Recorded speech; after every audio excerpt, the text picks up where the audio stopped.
News India 27 नव्या पिढीचं नवं माध्यम।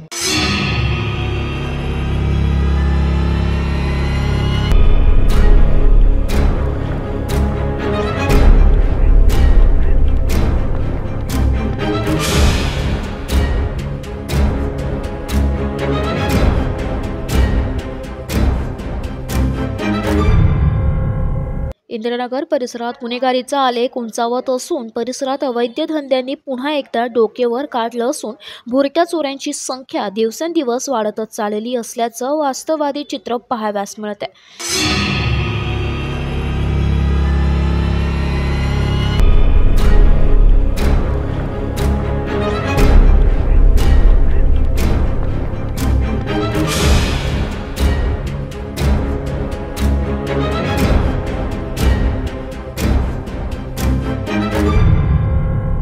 एकीकडे संपूर्ण शहरात नाशिक पोलीस आयुक्त संदीप कर्णिक साहेब यांच्या आदेशाने अवैध धंद्यांवर बंदी असतानाही मात्र इंदिरानगरात सर्रास गोरख धंदे सुरू असून यामागील मूळ सूत्रधार कोण आहे याबाबतचा तपास करण्याची मागणी इंदिरानगर वासियांमधून करण्यात येत आहे।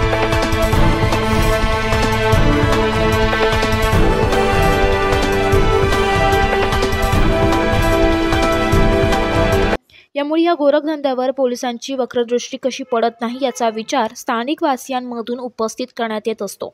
येथे जुगाराचे अड्डे पत्त्यांच्या मैफिली म्हणजे पोलीस प्रशासनाच्या कृपा आशीर्वादाचं म्हणावं लागेल अशा संतापजनक प्रतिक्रिया स्थानिक रहिवाशांमधून होत आहे।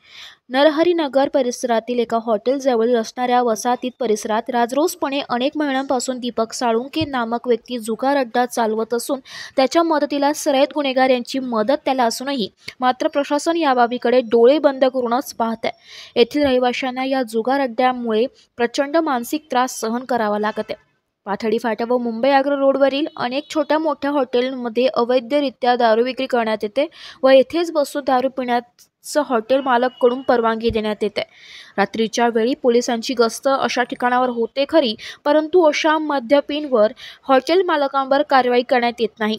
रात्री उशिरापर्यंत बार सुरू असतात, मात्र किराणा दुकानदारांचे दुकान 10 वाजेनंतर 5 मिनिटे जरी जास्त वेळ उघडे असले तरी पोलिसांच्या वतीने तंबी भरण्यात येत असते।